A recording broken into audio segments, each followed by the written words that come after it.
Tayo ay magpapatuloy sa ating series of message na pinamagatang He Motivates Me. And I think ang mensaheng ito ay very timely and relevant sa ating buhay. Bakit? Sino ba dito ang nangangailangan ng motivation? Nangangailangan ng motivation. Sino po dito ang hindi nangangailangan ng motivation? So lahat kayo nangangailangan. Maging ako man po, if I'm going to be completely honest with you, I need it badly. Kailangan ko ng motivation. And alam ko marami sa atin ang nangangailangan ito. Sa dami ng hindi magandang pangyayari na nangyayari sa ating paligid. Halimbawa, krimen. Dati-rate, tabu yung ibig sabihin, napaka-seldom na mangyari na may mabalitaan kang chinap-chap. Tama. At kapag nabalitaan mo, nakakatindig balahibo. Ngayon, nagiging normal na lang siya ng way ng pagpatay. Hindi lang dumadama yung krimen, lumalala pa. Kalamidad. Ang kalamidad, hindi natin kontrol yan. Dati, nung ako'y bata pa, ang mga kalimitan lang, signal number 1, number 2, yan, ganyan na lumalaro. Pag nag-number 4, sobrang lakas na nun. Ngayon may signal number 5. Lumalala. Di po ba? Tama, dati naman walang signal number 5 . Ito pa, isa, at alam kong ramdam niyo ito ngayon. Price hike. Price hike. Hindi pa tayo nakakabawi sa nangyaring pandemya. Ang gastusin, ang bilihin. Lalong tumataas. Gasolina, pataas. Walang tigil sa pagtaas. No. Buti sana kung ang sweldo natin, wala ring tigil sa pagtaas. Hindi. So dahil dito sa mga pangyayaring to, nade-demotivate, nawawalan tayo ng gana sa buhay. Nade-demotivate tayo. No? Lumabas ka ng bansa. Puro gera naman. Now, I'm just saying na a lot of people today are demotivated. Kasama ako. Nabubuhay tayo ng demotivated.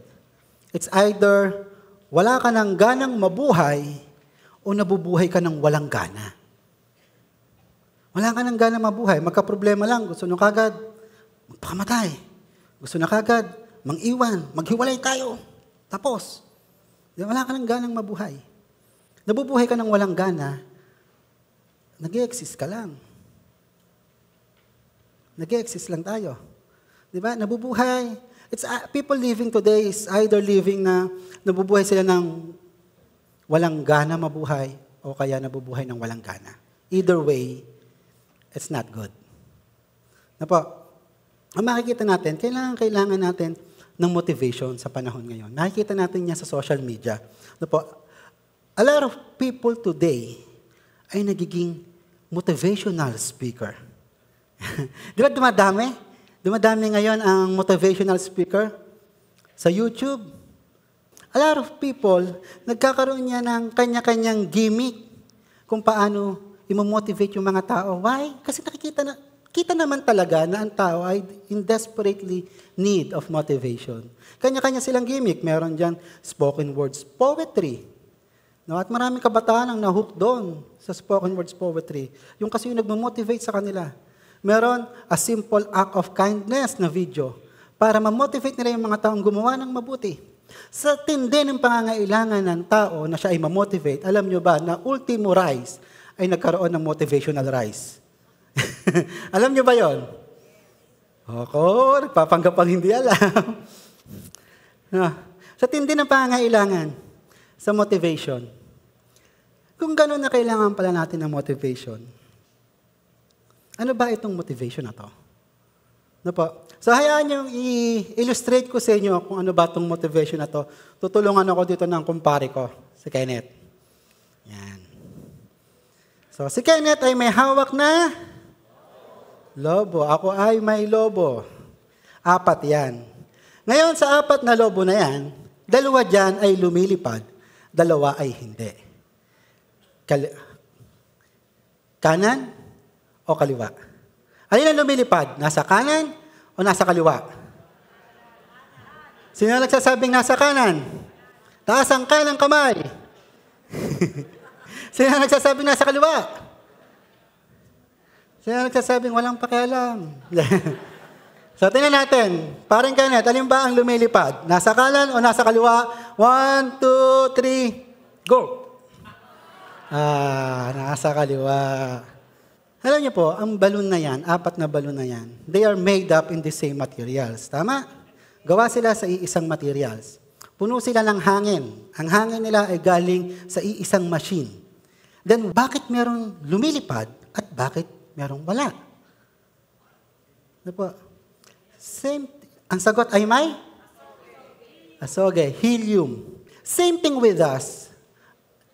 Yan ang motivation. It's same thing with us. We are attending on the same church, right? We're hearing the same message, right? We have knowledge about Christ, right? But one is flourishing, the other is not. One is growing, the other is not. One is committing, why you are not. Yeah? It's like motivation. It's lack of motivation.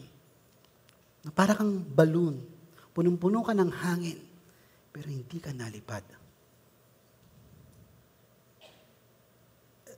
What is lacking? Motivation.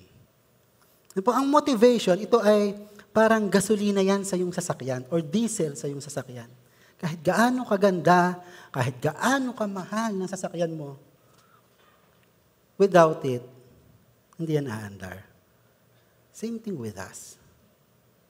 We are on the same church. Bakit yung iba lumalago, ako hindi? Bakit yung iba nagko-commit? And I am not. Ang sagot is lack of motivation. Kulang tayo sa motivation. Ano po? It doesn't matter how much you know. It doesn't matter how long you've been a Christian for. No, hindi, sa HTBC na ako lumaki. Yeah, right. But without motivation, you're going nowhere, kapatid. Kung walang motibasyon, wala kang mararating. Kaya napakahalaga ng motivation. And motivation, according to Oxford Dictionary, it is the desire or willingness to do something. Ito yung willingness mo para gawin ang isang bagay. The reason or reasons one has for acting or behaving in a particular way. So ito yung nagdadrive sa iyo, bakit mo ginagawa ang isang bagay, yung motivation. Nagigets niyo po, are you still with me? Ganun kahalaga yung motivation. No, having motivation or being motivated is not necessarily changing your situation, but changing your perspective towards the situation. Ang pagkakaroon ng ng motivation, hindi nito binabago yung sitwasyon. No, parang pagka may problema ka at kailangan mo ng motivation, mawawala yung problema mo, hindi. Pero binabago nito yung pananaw mo tungkol dun sa problema. Halimbawa po, may dalawang may dalawang bata o kabataan na lumaking mahirap. Opo. Dalawang pwede maging pananaw. Ang isa, mahirap lang kami, kaya wala akong mararating sa buhay. At yung isa naman, mahirap kami, kaya kailangan kong magsikap para may marating sa buhay. Hindi binabago yung sitwasyon, yung perspective, yung ating pagtingin sa sitwasyon. Kaya napakahalaga, and it's really good to hear that Jesus in me, He motivates me. Kasi kailangan natin eh. Tama po. Ano po? Ngayon, ganito pala kahalaga ang motivation. Sa kabila ng kahalagahan ito, marami sa atin, I include myself on this, ay nabubuhay ng demotivated. Walang gana. Or, wala pa naman po ako sa point na wala nang ganang mabuhay. No? Nandun ako sa point na nabubuhay ng walang gana. Kailangan ko ng motivation. At maraming bagay ang nagkakos kung bakit tayo nade-demotivate.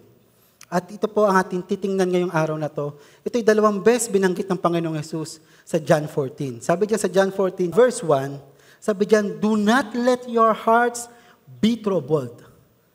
You believe in God, you believe also in me. Ulitin ko ha. Do not let your hearts be troubled. Inulit yan ng Panginoong Jesus on the same chapter, verse 27b, sabi diyan, do not let your heart be troubled. And do not be afraid. Why is that? Why is that so important na dalawang beses binanggit ng Panginoon? That do not let your heart be troubled. Kasi ang troubled heart, dito nag-uumpisa yung pagbaba ng ating motivasyon sa buhay. It dies down our motivation. Yung trouble sa ating puso. Sino ba dito nagka-troubled heart na? So alam nyo yung sinasabi ko. Tama po. Pag ang puso mo ay troubled, nag-uumpisa ka na maging demotivated. And then you start procrastinating things. No, dahil hindi okay ang puso mo, may troubled, next time na lang ako a-attend. Next cycle na lang ako ng care group, mag-lead. Troubled kasi eh. You start procrastinating things. You start making excuses. Sila nga, hindi rin naman na-attend. Hindi na rin ako a-attend. Diba? At ito po ang pinakamala. Eventually, you will stop. You will give up your faith because of troubled heart. Ano po? Now, sa John 16:33, Jesus know exactly na tayo ay makakaranas ng trouble dito sa mundo. Sabi diyan, I have told you these things so that in me you may have peace. Ulit, sabay-sabay. I have told you these things.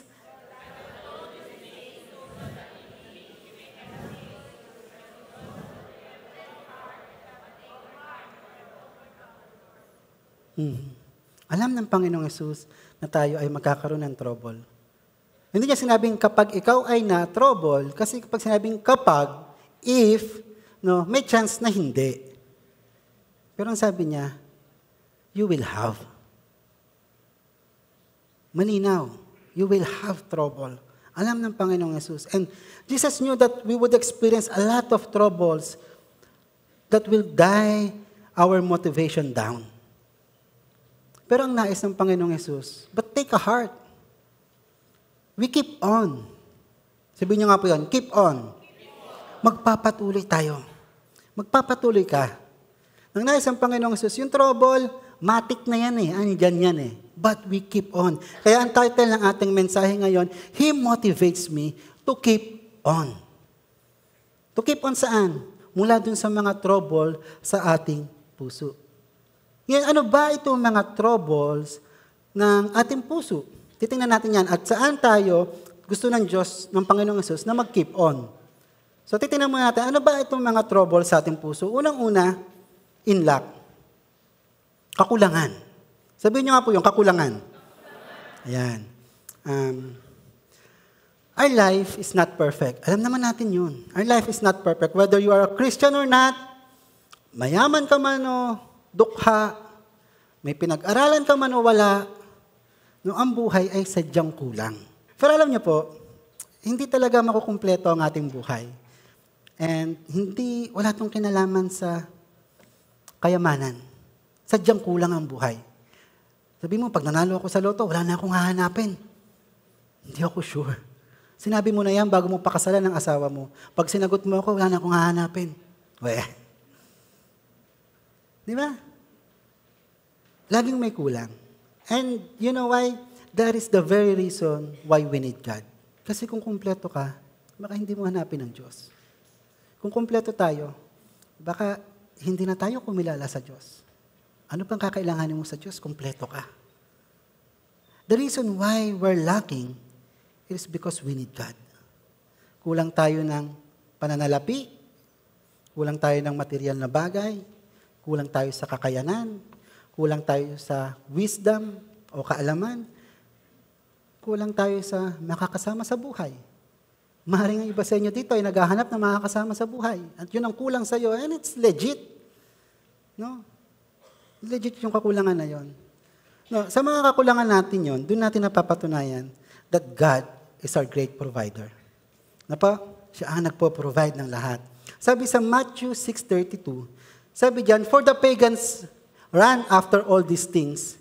And ano po yan? Sabi diyan, and your heavenly Father knows that you need them. God knows exactly what we need. He exactly knows what you and I needs. Di po, alam ng Diyos. Pero ang tanong, alam pala niya bakit may kulang? Bakit ako nakakaranas ng kakulangan? Does it mean ang unlimited God ay nauubusan ng supply? Yung ba yun?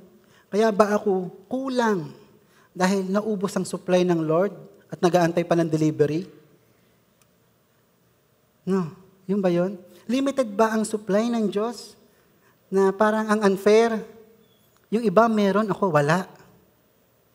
Parang ang unfair, yung iba mayaman, ako hindi. Parang ang unfair, sila yung may asawa, ako yung maganda pero wala. Na parang ang unfair. Limited ba yung resources ng Diyos? Limited ba yung provision ng Diyos? Do we honestly think na kulang ba ang provision ng Diyos? Usapang kapatid tayo dito. Do you honestly think na kulang ang provision ng Diyos? At then bakit kulang? Bakit tayo nagkukulang? Bakit ka nagkukulang kung hindi pala? Why is that? Ano po? Lack of provision is not necessarily lack of provision, but lack of prioritization. Merong mali sa pagpapriority mo. Sabi sa Matthew 6:33, But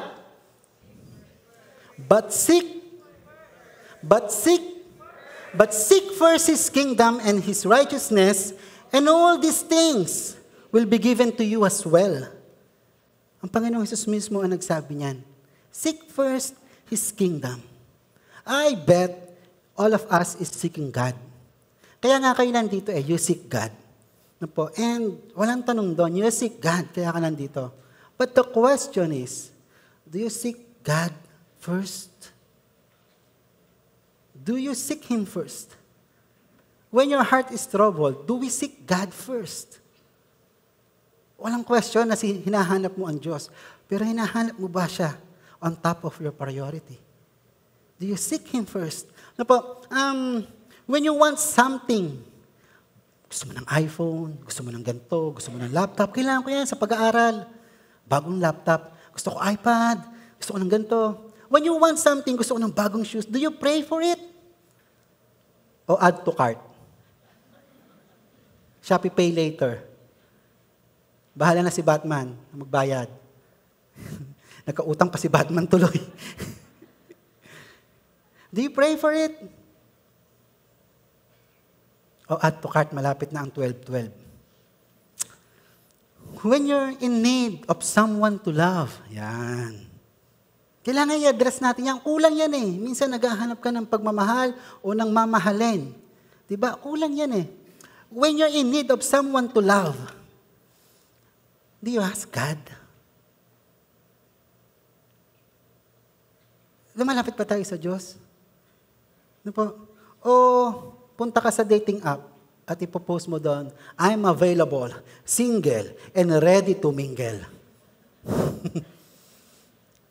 Ano po? When you're in desperately need of money, do you tell it to God? O chat ka kay Mars, Mars, kamusta? Sin zone. Alam na kasi Yeah. Alam niyo po, at testimony ko lang po ito, na-experience ko po yung wrong prioritization. Ano po? Noong ako'y binata pa, so nagtatrabaho ako para sa sarili ko. No? Sobrang blessed ko dahil hindi ako binigyan ng ate ko ng mabigat ng responsibilidad sa bahay. So yung trabaho ko, kung magbibigay ako, okay lang. Kung hindi ako magbibigay, okay lang din. So I enjoy yung pagkita ng pera. Kasi katrabaho ko para sa sarili ko. Hindi ko pinoproblema yung pera, hindi dahil mayaman ako. Don't get me wrong. Hindi dahil mayaman ako. Kasi nung time na ako'y single, kapag naubos na yung budget ko, ako lang naman yung apektado Di ba? Ako lang yung magtitiis. O di itlog isang linggo, well, itlog hanggang sa sumweldo, ako lang naman yun Di ba? Parang kaya naman yun. Kaya hindi ko siya masyadong pinoproblema. Pag meron, o di sige, pag wala, tipid. Ganun lang siya. Pero nagbago yung storya nung nagkaroon ako ng asawa at anak. Iba na. Kapag ang misis ko ay nagsabi na, kailangan natin ito. Iba na. Kasi kapag hindi ko nabigay, sila yung magtitiis. First time ko maging provider eh. Hindi naman ako provider dati. Hindi ako provider dati. Consumer lang ako. Nung naranasan kong first time na provider, mahirap pala. Kasi hindi na ikaw yung magtitiis eh. Hindi na ikaw lang yung kakain ng itlog. Hindi na ikaw yung magsasardinas. Di ba? So, kapag sinabi ng misis ko na kailangan natin ito at walang budget, mahirap sa kalooban. Diba? Kaya ako, nung napapag-usapan na namin yung money matters, update ako ng CV, ng resume, nag-update ako ng resume. Plano kong mag-double job. Mag-double job ako, kaya ko yan. 9 to 5, magkatrabaho ako sa church. And then, kung anong oras na slot, yung pwede kong trabahuin, tatrabahuin ko hanggang umaga. Kaya ko yan. So habang ako'y nag-a-apply, God spoke to me. Hindi naman talaga voice na nadinig ko, no? Kasi kung ganun, baka tumakbo ko. Na in-impress lang niya sa akin na, who is your boss? Empleyado ako ng Diyos. So who is your boss? Do I honestly think na yung boss ko ay hindi kayang ibigay yung pangangailangan ko? Hindi ba alam ng boss ko yung kailangan ng pamilya ko? He knows exactly what I need. And then I realize, I think nangyayari ito sa lahat. Mali yung priority ko. Nung kailangan ng pera, I seek money. But Jesus said, seek first. Di po ba? Nung kailangan ko ng pera, ang hinanap ko, trabaho na magbibigay sa akin ng pera. But Jesus said, seek first His kingdom. Ano po? When we need money, we seek money. Ano po? Nung time na kailangan mo ng makakasama sa buhay, ang hinahanap mo yung tao. Naghahanap ka ng right person. Kaya ka walang makita. Kasi seek first. Ang tendency kasi kung ano yung kulang sa atin, yun ang hinahanap natin. But Jesus is telling us now, seek first. You need money, you don't seek money. Seek God. You need wisdom, seek God first. Na. Nagigets niyo po? Na po, alam niyo po, don't get me wrong, hindi masama ang gumawa ng paraan. Like I said, ako, itatry ko talaga mag-double job that time. Hindi masamang gumawa ng paraan. No, hindi masamang solven yung kakulangan na nararanasan natin. Pero ito kasi if you really believe in God, you're gonna put Him first on your list. Kung kailangan mo ng pera, hindi si kumare ang solusyon. Hindi loan ang solusyon. Kung gagawin mo ng paraan yung mga kakulangan natin sa buhay, if you're going to act para mapunan yung mga kakulangan sa buhay, ang gusto ng Panginoon, siya yung nasa top list ng paraan mo. Nagigets niyo po? Seek first His kingdom and His righteousness, and all these things will be given to you as well. Ano po? When our heart is troubled by lacking in life, He motivates me to keep on seeking God first. Ang problema kasi kapag nakaranas tayo ng kakulangan, hindi na natin hinahanap ang Diyos. Kasi nga ang hinahanap natin solution. Tingin nyo ba walang solution ng Diyos? So when your heart is troubled by lacking in life, He motivates me, again, to keep on seeking God first. Number 2, offense. So number 2 na nagkakos ng trouble sa ating puso, offense. And very common to sa ating lahat. Lahat po tayo nakaranasan ng offense. And may mga offense na okay lang, brush off. Pero may mga offense na nagpapanatiling gising sa'yo sa gabi. Di ba? May mga offense na tatagal ng 1-2 araw, pero may mga offense, bata ka pa, dala-dala mo na. Tama. Hindi mo makalimutan yung ginawa ng tita mo sa'yo nung time na nakikitira ka sa kanila. Hindi mo makalimutan kung paano ka ginawang katulong ng pinsan mo. Tiyuhin mo pa naman. Hindi mo makalimutan kung paano pinagsalitaan ng lola mo ang nanay mo na offense. And nagkakaroon ka ng trouble sa puso dahil dito. Resentment, nagkakaroon ka ng bitterness, nagkakaroon ka ng unforgiveness. And eventually, itong offense na to, i-steal nito yung peace and joy na naranasan mo. Bawa, nag-scroll ka sa Facebook. Sige, magpanggap kayo hindi kayo nagpe-Facebook. Kahit alam kong yan ang umuubos ng oras natin. Scroll sa Facebook, saya-saya. May makakita kang mga funny videos, isasend mo sa GC nyo, tawanan yung tropa mo. Pag-scroll mo, makikita mo yung naka-offend sa'yo. Nasa Singapore, puro utang na nga, nag-Singapore pa. Kakatawa mo lang nun. Di ba? Scroll ka ulit. Di naman maganda. Di ba? Yung offense. Nagkakaroon tayo ng dalahin, bigatin, dahil sa offense na naranasan natin. Sa Luke 17, chapter 1, sabi diyan, then he said to the disciple, it is impossible that no offense should come, but woe to him through whom they do come. Diyan na lang pumunta sa chapter 1. Sabi sa verse na yan, sinabi diyan, it is impossible that no offense should come. Ibig sabihin, kapatid, sadyang makakaranas ka talaga ng offense. Welcome to the world. Yun talaga yun eh. Hindi naman sinabi niyang kapag nakaranas ka. Sabi nga ng Panginoong Jesus, ang word na ginamit niya, impossible na hindi ka ma-offend. Kasi ma-offend at ma-offend ka. No, ma-offend at ma-offend tayo. Kung ito pala ay talagang mararanasan natin, hindi ba matalinong desisyon kung alamin natin paano i-handle ang offense? Diba? And gusto ko lang po kayong linawan na ang offense ay hindi isang tao lang lagi. Dalawa yan. May offender at may offended. Bibihira yung na-offend sa sarili niya. Bibihira yung na-offend sa sarili niya. Sobrang gwapo, nakaka-offend. Bibihira po yun. So, lagi po yan dalawa. Offended and offender.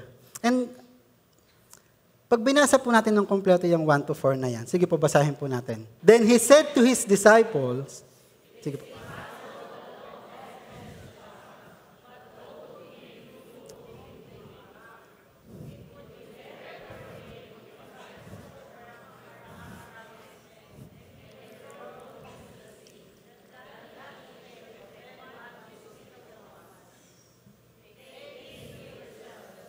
If your brother sins against you, rebuke him.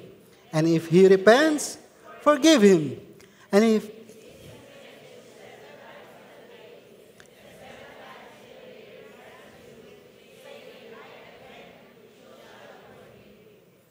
yan, amen. So, isa-isahin po natin yung verse na yan. And makikita natin dito that there's a great danger for both offender and offended party. Parehas kayong involved sa offense, ikaw yung nasaktan o ikaw yung nakasakit, there's a great danger na nag-aantay sa'yo sa offense.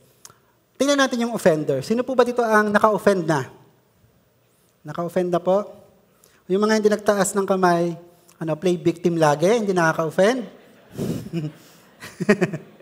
Sa offenders, sabi dyan, sa Tagalog tayo ng verse 2. Mabuti pa sa kanya, ito yung offender ha, sabi diyan, mabuti pa sa kanya na bitina ng kanyang leeg ng isang batong panggiling at ihagis siya sa dagat kaysa siya ang maging sanhi ng pagkatisod ng isa sa maliliit na ito. Ito ra yung consequence ng offender. Sino po dito naka-offend na? Taas ang kamay. Naku, kulang yung pinagawa kong gilingang bato sa likod. Sabi kasi diyan, mabuti pa daw na sabitan tayo ng gilingang bato. At hindi lang yun. Itatapon sa dagat. Baka mapuno naman ang dagat. Diba? Alam niyo po, usually kapag ikaw ay offender, tinatry natin pag-aanhin yung offense na nagawa natin. Tama. Minimizing the weight of the offense. No? Ito naman, joke lang yun eh. Joke lang. Ang ganda-ganda naman ng ilong ni Gino, joke lang eh. Joke lang yun, eme-eme lang, char-char lang.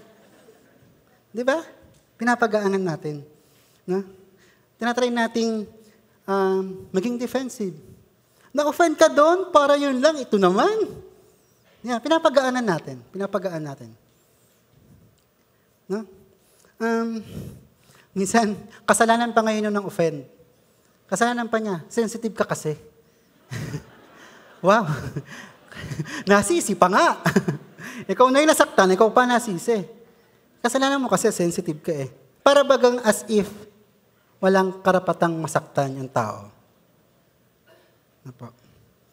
No? We need to understand, mga offender, we need to understand, offense can cause serious damage to someone. A small joke can be a traumatic experience sa iba. Ano po? Offense can be traumatic. Nadinig niyo na ba itong statement na to? Medyo in tayo ngayon sa Facebook eh. Healing my childhood trauma. Ha, mga kabataan, katitid nila mag-post ng mga yan eh. Pumunta ng perya, nag-selfie, healing my childhood trauma. Wow, anong kinalaman ng perya? Nauso ngayon yan, yung iba, ginagawang pampakul sa social media. Pero alam nyo ba, trauma is a serious thing. It is a serious thing. May psychological effect ang trauma na pwedeng mag-trigger ng mental disorder. Nakasaksi na ba kayo ng isang taong kilala nyo napakabait? Tapos nung nagwala, parang hindi nyo siya kilala. Mapapasabi ka na, ibang klase pala to. Di ba? Kasi yung trauma, it can trigger something na pwede siyang magkaroon ng mental disorder. So offense, is, even if it's a simple joke, pwede siyang maging traumatic sa iba. Unresolved offense, kahit ito ay nangyari nung bata ka pa, pero hindi siya na-resolve, yung offense na yon, it can linger for so many years. Huhulaan ko, meron kang alam na offense na ginawa sa'yo nung bata ka pa. May kukwento at may kukwento ka. Di ba? Ang tagal na noon. Pero may kukwento ko pa din. No. Alam niyo po, ako po ay bunso sa 7 magkakapatid. So ako po yung pinakabunso. So ang pamilya ko ay kapag ikaw ay mahina-hina ang kalooban mo sa asaran, kawawa ka talaga. So hobby namin yung mang-asar. Hobby namin yung mambuli, ganyan. At kami mismo naglolokohan. Pero alam niyo po, hindi ko napansin, na-realize ko lang that I lost interest sa pag-aaral. Kasi lagi akong binibirong bopols. Lagi akong gino-joke na Bogarts. Bobo, ayan, nandito ate ko, oh. Asaran sa amin yun. And it's fine with me. Okay lang yun. Until I realize, yun pala yung reason kung bakit I lost interest sa pag-aaral. No, may mga times na magsisikap akong mag-aral, tataas ang grades ko. Pag nalaman nila ang taas ng grades, sasabihin, ang talino ng katabi mo, no? Kalabasa ba ang breakfast mo kanina? Kasi ang linaw ng mata mo? Ganan. Wala kang lulugaran. Lagi kang aasarin. So, na-realize ko, nagkaroon ako ng thinking na mahirap palang mag-aral. Yun ang thinking ko talaga. Mahirap mag-aral. Hindi ko kayang mag-aral. No? Dati, pag tinatanong ako kung anong course, kasi mga kapatid ko, engineer. So parang, hindi ako pwede maging engineer. Kasi hindi ko kaya. Ayokong kumuha ng course na may licensure exam, kasi babagsak ako. Yun nasa utak ko. Ayokong pumasok sa isang university, kasi baka hindi ako makagraduate. Yun ang nasa isip ko. Pero nag-start lang yun sa simple joke. Let us be aware. Offense can make someone's life miserable. Hello, offenders. Offense can make someone's life miserable. Harsh word. Ang bilis mo magbitaw ng salita. Ako po yun. High school pa lang. ultimo kulay ng batok, napapansin ko para pagtawanan. Seryoso po. No? Putting down people. Body shaming. As if naman, meron akong abs. At yung mga malalaki sa akin ay pinagtatawanan ko. No? Discrimination. Magkaroon lang ng punto, katawa-tawa na sa akin. Bullying. But this offense can make someone's life miserable. Ano po? Kung paano natin tratuhin yung iba, it can be offensive to them. Like, dahil hindi siya nakapagtapos ng pag-aaral, bossy ka sa kanya. Dahil wala siyang pera, bossy ka sa kanya. No. Offense can make someone's life miserable. Ano po? If isa ka sa mga kagaya ko na marami nang na-offend, nire-ready na po yung gilingang bato sa likod.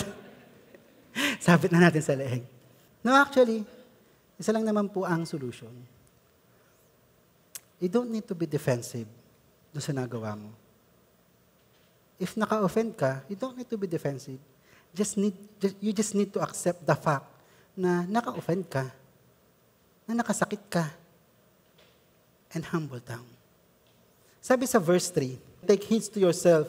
If your brother sins against you, ikaw ay nagkasala sa kapatid mo, dapat kang i-rebuke.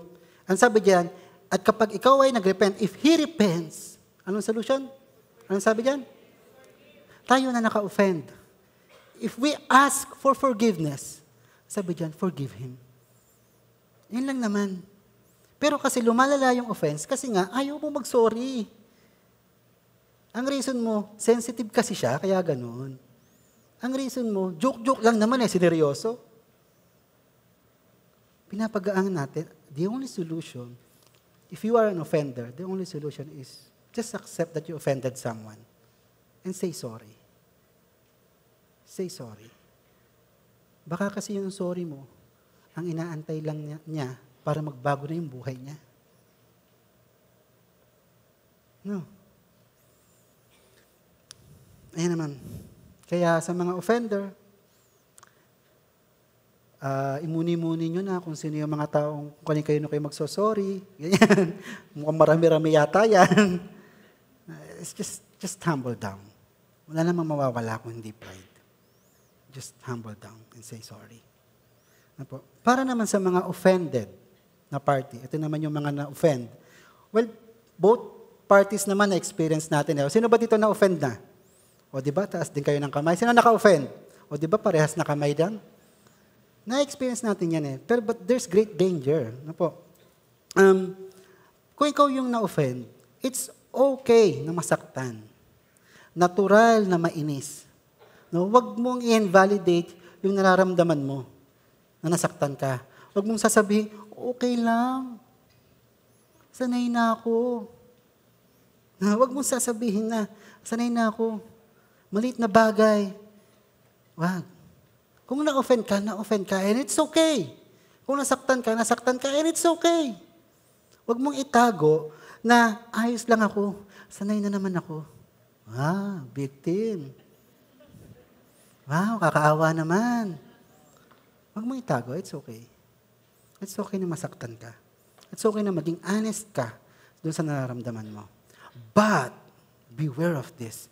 How long you're gonna hold on to that offense? It's okay na masaktan, but how long you're gonna hold on that offense is your choice. Is entirely your choice. It is your choice. Kung gaano mo kikimkimin yung sama ng loob na yun, yung offense na yun, choice mo yun. And that is not okay. Kasama ko pa po ba kayo? No-offend na po ba kayo? Medyo. Pwede kang, ito seryoso, pwede kayong mag-play victim all you want. Kasi kapag ikaw yung na-offense, ang gusto mo, simpatsya ng tao Di ba? Ako, yun ang gusto ko kapag ako na-offense, simpatsya ng tao. Na kapag na-offend ako ng isang tao, kaaway natin yan, ako kakampi nyo. Ganon. You can play victim all you want. Di ba? Pwede kang mag-play victim all you want. Pwede mo makuha ang simpatsya ng lahat ng tao. No? Papakounsel ka para isumbong yung iba na nakagawa sa'yo ng offense. You can do that. You can do that. Pero hindi mo madedenay na yung offense na hinahawakan mo, pinahihirapan ka nito gabi-gabi. Hindi mo madedenay yung katotohanan na yung offense na pinanghahawakan mo, pinatitigas nito yung puso mo. Hindi mo madedenay na yung offense na pinanghahawakan mo, sinisira nito yung relasyon mo sa kapwa mo tao. At ito malala. Hindi mo madedenay na ang offense na to, nilalayo ka nito sa Diyos. Yeah? Play victim all you want. How long you're gonna hold on that offense is entirely your choice. Ano po? Alam ko po maraming beses nyo na narinig to. Alam ko po na, ilang beses nyo na narinig to. But this is the only cure. Let it go. Let it go. Let go of the offense and forgive. Alam niyo po ba ang katotohanan? Ang tanging pinahihirapan lamang ng offense na pinanghahawakan mo na mahigpit, hindi naman yung naka-offense sa'yo, kundi ikaw mismo, sarili mo. Yung naka-offense sa'yo, hayahay na yung buhay. O kaya nandun na sa mall, ikaw nagmumukmuk pa din. Yung ex mo na naka-offense sa'yo, nakapag-asawa na. Ikaw, hindi ka pa nakaka-move on kasi offended ka.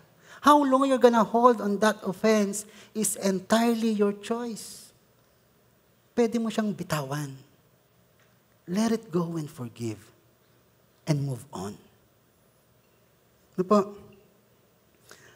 Sabi sa verse 3 ng Luke 17, sabi diyan, kapag ka doon nagkasala ang iyong kapatid, sabihin mo sa kanya, rebukein mo. Hindi nga pwede yung okay lang. Pero kapag siya ay humingi ng tawad, he repents, ang sabi diyan, ano? Forgive him. Forgive him. Ito pa malupit sa verse 4. Sabi diyan, if he sins against you, ilang beses? 7 times. Hindi sa buong buhay mo, ha? 7 times in a day. Ang nanay ko, hanggang 3 lang, hagupit ka na. Minsan nga hindi umaabot ng 3 eh. Ito 7 times in a day. Pero kapag siya ay inoffend ka ng 7 times, pero siya ay lumapit sa iyo at humingi ng tawad, nagrepent, anong dapat gawin? Forgive. Ilang beses mo na ginawa eh. Anong dapat gawin? Paulit-ulit ka na lang eh. Anong dapat gawin? You can play victim all you want. But Jesus is telling us right now that you need to let go and forgive. Amen? Let go and forgive.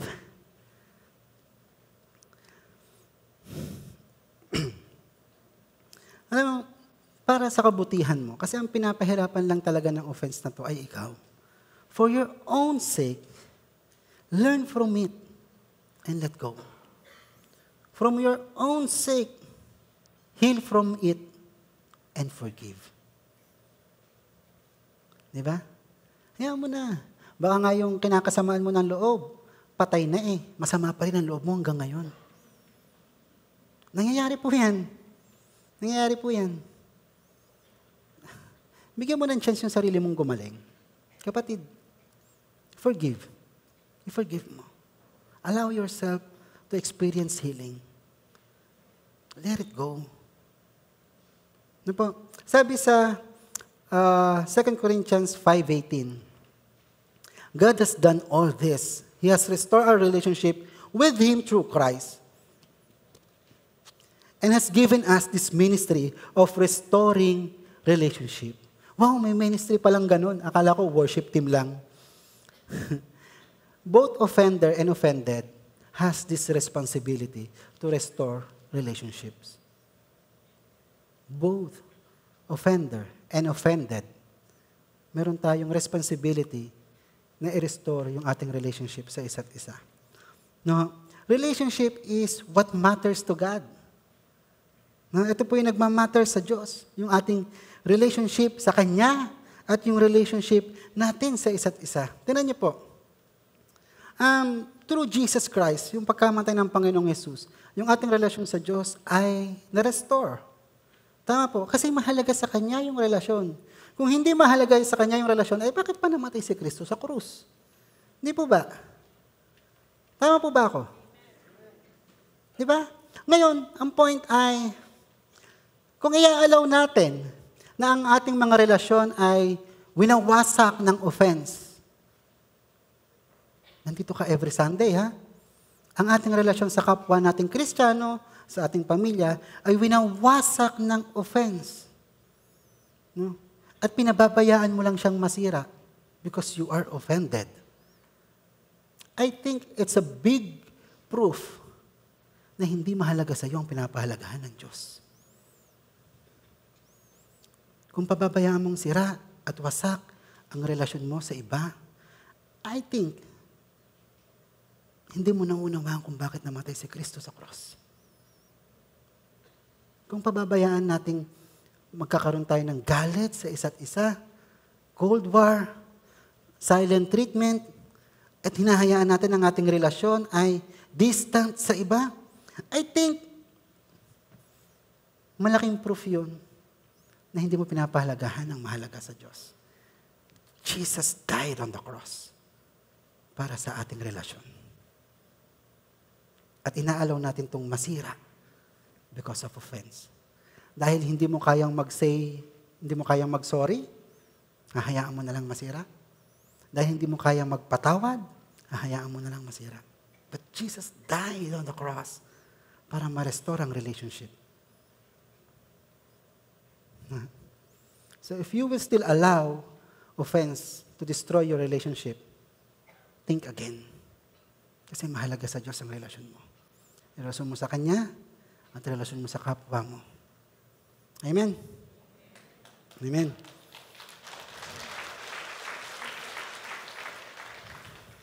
When our heart is troubled by offense, Jesus in me, He motivates me to keep on loving people. Pagka kasi tayo na-offend, wala ka nang pakialam. And totoo naman yun, kahit naman ako ganun. Yun talaga yung natural na reaction. Kapag ikaw ay na-offend, nawawalan tayo ng pakialam. But Jesus is motivating us to keep on loving people. Hindi dahil tama ka o tama sila, hindi dahil mabait ka at masama sila, hindi yun. Dahil mahalaga sa Diyos ang relasyon. Dahil mahalaga sa Diyos ang relasyon. Amen. Ang pangit naman, we belong to one family. Makikita-kita tayo sa langit.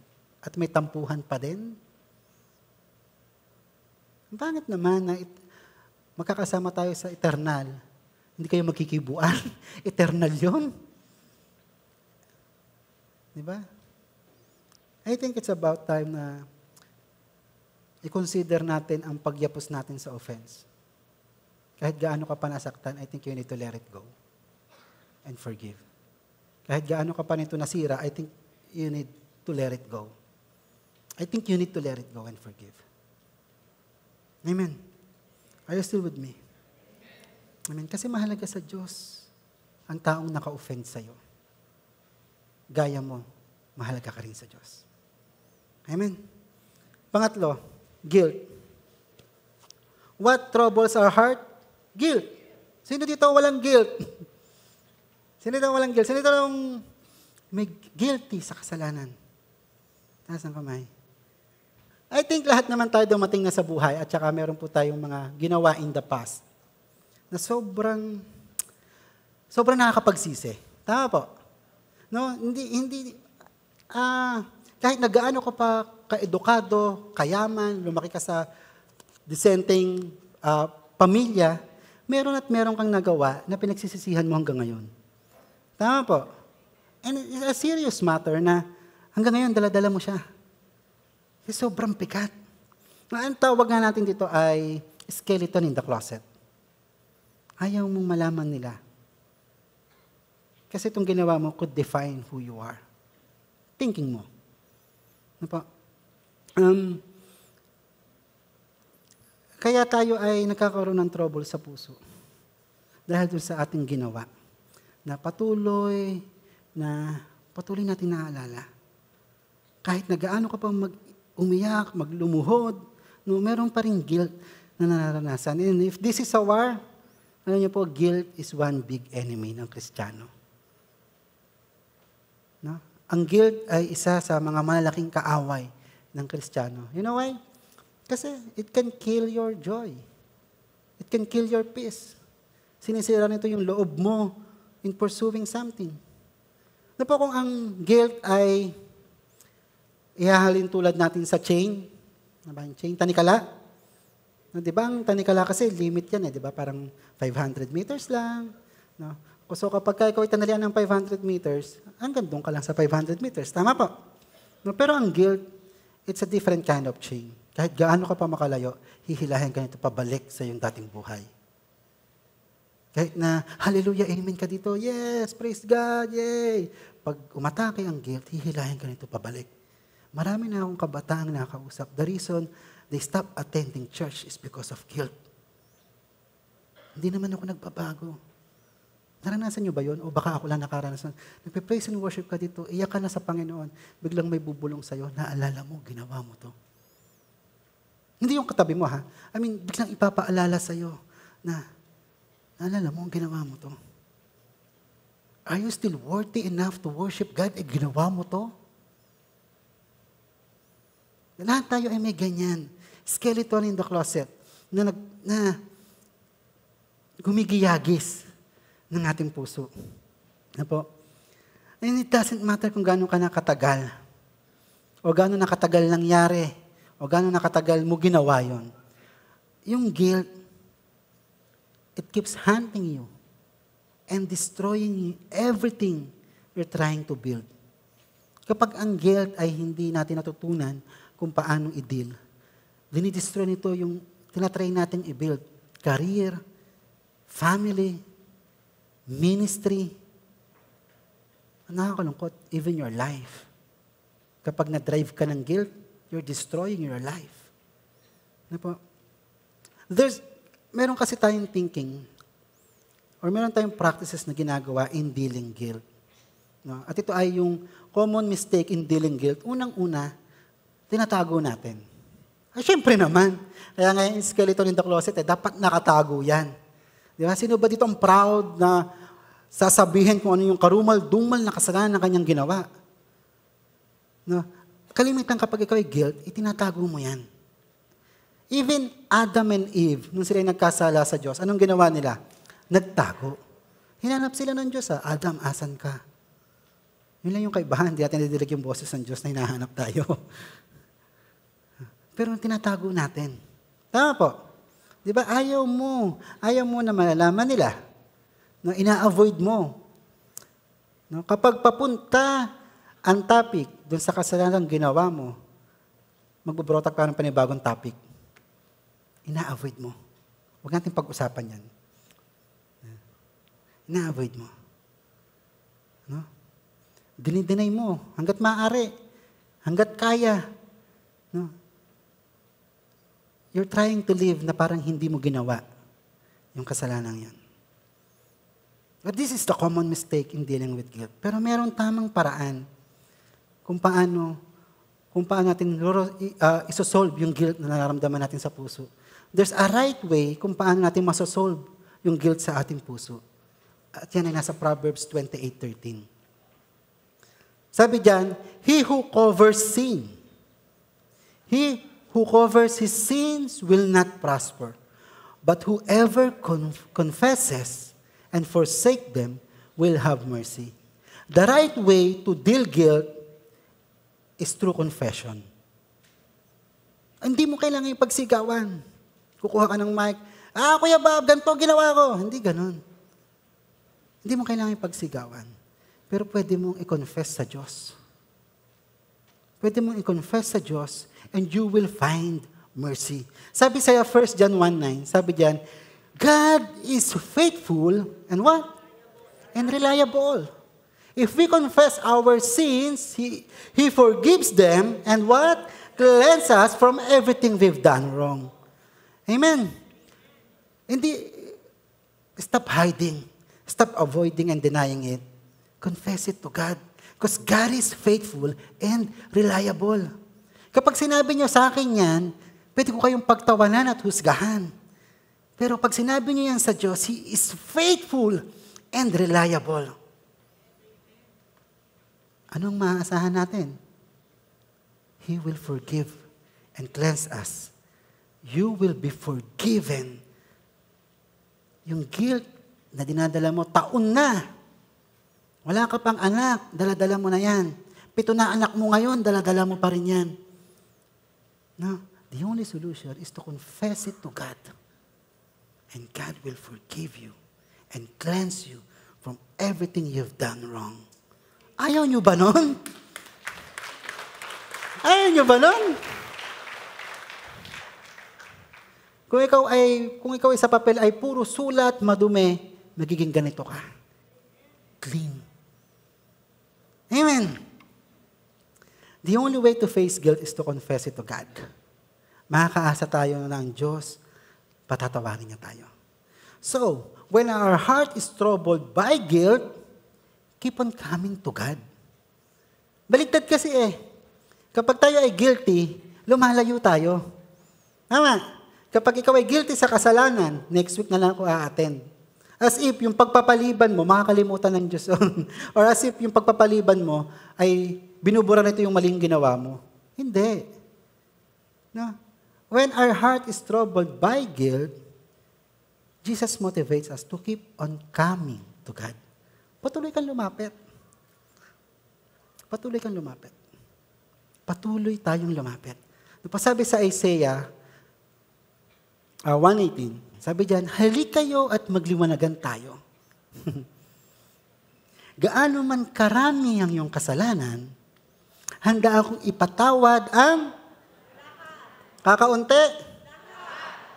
Yung kahapon mong kasalanan lang. Ang mga kasalanan lang, simula nang tinanggap mo si Jesus? Hindi, lahat.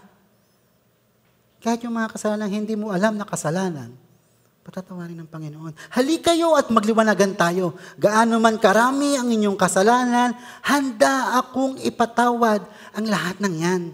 Kahit na kayo'y maruming-marumi sa kasalanan, kayo'y magiging busila sa kaputian. Amen?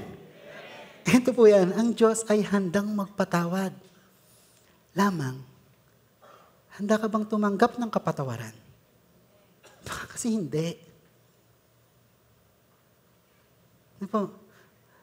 God is inviting us to come. No? Keep on coming to God. No? Meron kasi tayong thinking. Sa tindi ng kasalanan ginawa mo o ginawa ko, iniisip mo hindi ka na kayang patawarin ng Diyos. Tama. Naisip niyo na ba yun? Naisip niyo na ba yun na nahiya na ako lumapit sa Diyos kasi para kasing hindi na ako kayang patawarin ng Diyos? Jesus died on the cross para sa kapatawaran ng ating kasalanan. Ngayon, kung iniisip mo na hindi ka kayang patawarin ng Diyos, I think Jesus died in vain. Di ba? He died on the cross para mapatawad ang iyong kasalanan. Tapos iisipin mo ngayon, hindi ka na kayang patawarin ng Diyos dahil sa kasalanan ginawa mo. Anong iniisip mo? Mas powerful yung kasalanan ginawa mo kaysa sa ginawa ni Jesus sa cross? It's not. Jesus died on the cross so we can have forgiveness. Sabi diyan, handa akong ipatawad ang lahat ng yan. Ang tanong, handa ka ba? Handa ka ba? Sa side ng Diyos, handa siyang magpatawad. Sa side mo, handa ka bang lumapit sa Diyos at humingi ng tawad? Ano po ang inyong katahimikan na yan? Parang ayoko na pong bumaba. God is inviting us. Let us all pray. And kung ano man yung nagtotrouble sa puso mo, wala akong idea kung ano. But God knows. So let us all come to Him right now. Father, salamat po, Panginoon, sa pagkakataong ito, Lord. We come boldly to your throne, Lord. Lord, we come boldly to your throne. I humble down myself, Panginoon. Nagpapakumbaba po ako sa iyong harapan. Binubuksan ko ang aking puso, Lord. At tinatanggap ko ang kapatawaran. Lord, it cost your life para ako'y mapatawad mo. Kaya Lord, I humble myself, Lord. Binubuksan ko ang aking puso. Tinatanggap kita bilang aking Panginoon at tagapagligtas. Maraming salamat po sa kapatawaran ng aking kasalanan. Maraming salamat po. In Jesus' name we pray. Amen and amen.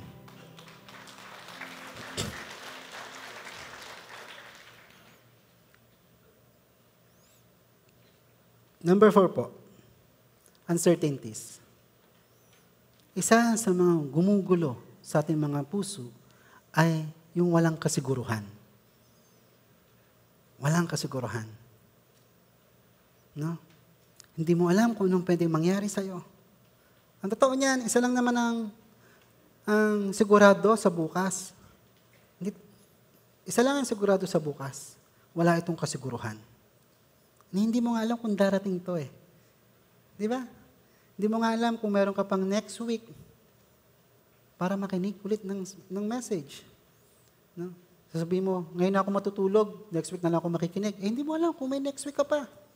Hindi mo nga alam kung magigising ka pa sa pagtulog mo ngayon. Because we don't know. Hindi natin alam. That's the future. Hindi natin alam. Wala tayong idea. Kahit na gaano pa piliting maunawaan, o magkaroon ka ng understanding tungkol sa bukas, hindi mangyayari. Tomorrow is a mystery. Hindi natin yan alam. And kahit tayo ay magplano, maghanda sa araw ng bukas, na po, baka yung pinaghahandaan natin ay hindi darating. Kasi hindi natin alam.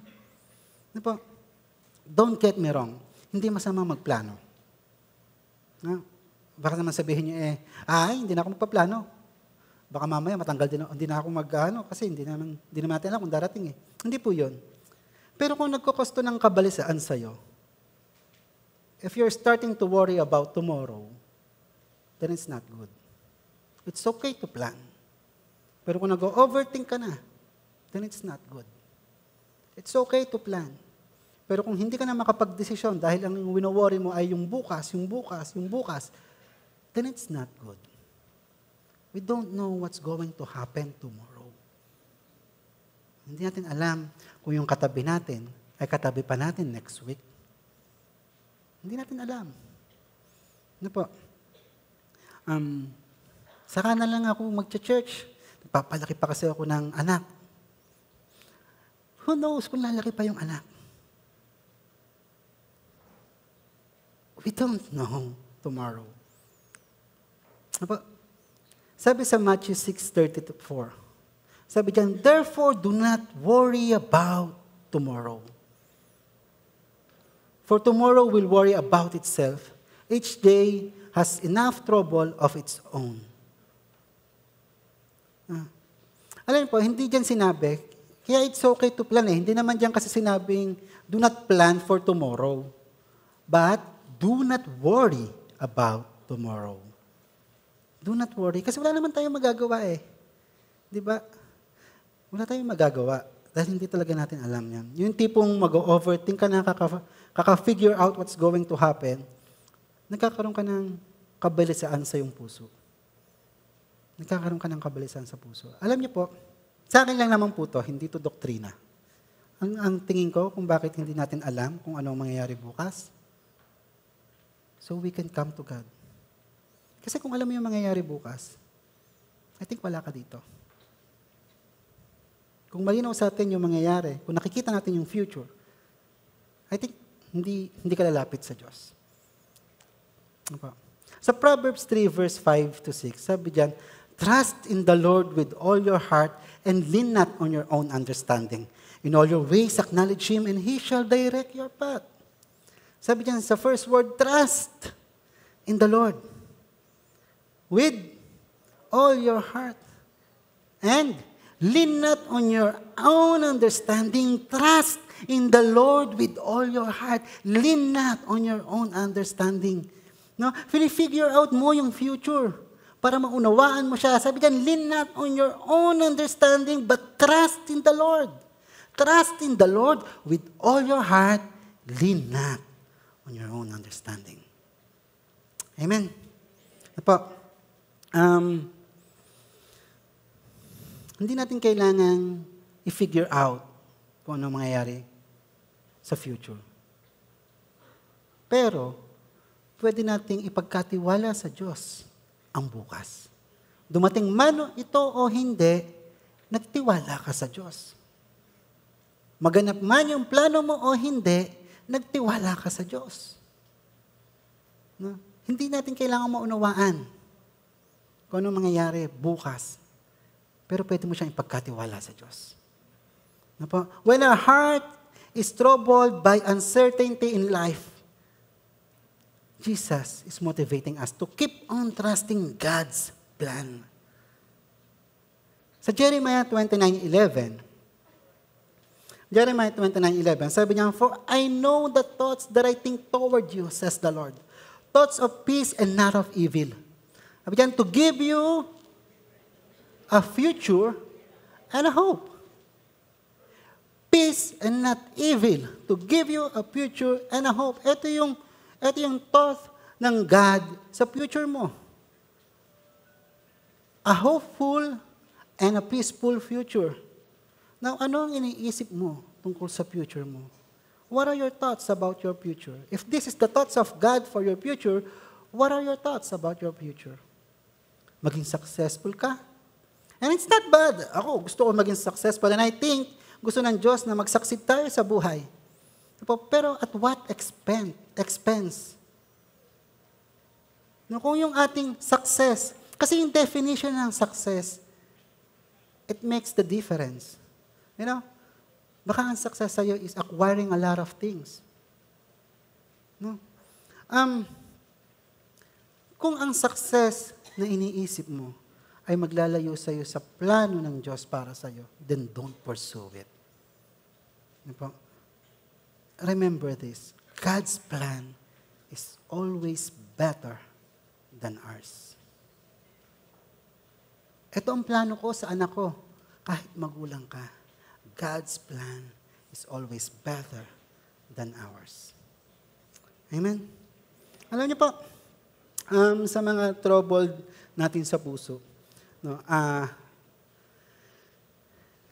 humahanap tayo ng maraming bagay para yung trouble natin sa puso ay maibsan.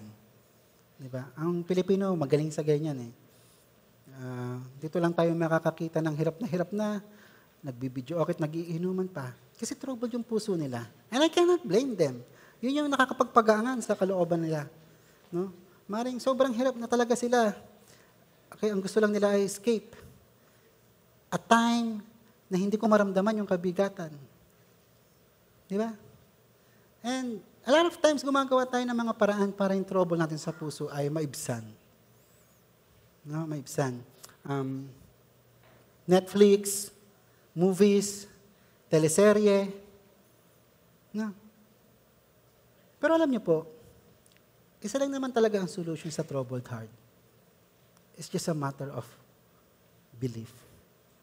Sabi sa John 14:1, "Do not let your hearts be troubled. Believe also in me."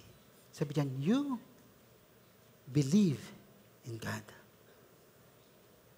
Troubled ang puso mo, you believe in God, you believe also in me.